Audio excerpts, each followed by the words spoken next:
Por que é que as nuvens não caem? Essa pode ser uma pergunta que poucas pessoas se fazem, mas claramente nós sabemos que objetos na Terra não flutuam graças a uma força ou fenômeno da natureza chamada força da gravidade. E essa força é a que se encarrega de manter ou atrair corpos para o centro da Terra. Mas será que essa força se aplica também às nuvens? Vamos só tentar entender isso. Por definição, as nuvens são aglomerados de gotículas de água e pequenos cristais de gelo em suspensão no ar. Mas o que será que mantém as nuvens flutuando?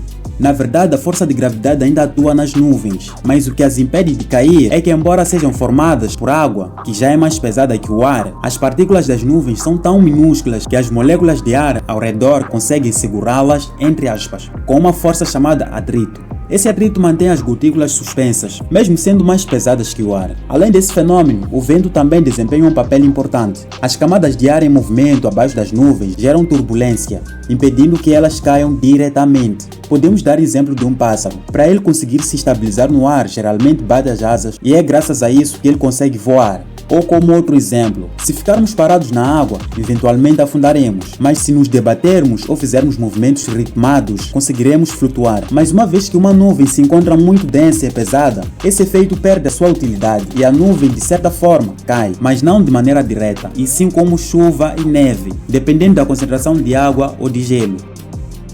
Uma curiosidade, você já percebeu que as primeiras gotas de chuva são maiores e mais pesadas do que as que caem no fim de uma tempestade? A explicação para isso está nesse exemplo. Sabe quando você precisa mover um objeto pesado e o primeiro movimento para arrastá-lo é mais forte que o restante? É isso também que acontece com a chuva. As gotículas de água e gelo precisam ser mais densas e pesadas para vencer a força do atrito e iniciar a precipitação, ou seja, a chuva. Com isso, o atrito se torna menor, o que explica o motivo das gotas diminuírem de tamanho gradativamente com o fim de uma tempestade.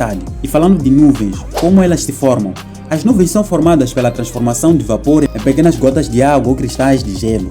A condensação do vapor de água na atmosfera origina as nuvens, formadas basicamente por gotículas de água mais leves que o ar. Damos exemplo de rios, mares, lagos e também a própria água que usamos, que são algumas das fontes responsáveis pela formação de nuvens e precipitação das mesmas. Esse fenômeno acontece porque essa água encontrada nesses lugares antes mencionados evapora, ou seja, sai do estado líquido para o estado gasoso. Essas partículas de água se acumulam e formam nuvens, que a posterior acabam formando uma precipitação, ou seja, a chuva. Então, de uma forma prática, podemos afirmar que isso se trata de um ciclo, o ciclo da água. Se gostou do vídeo, deixe o seu like, se inscreva ao canal e compartilhe o vídeo. E não se esqueça, se chegou até aqui, comente com a palavra chuva. Mostrarei gratidão por teres assistido o vídeo e irei te mencionar num dos próximos vídeos.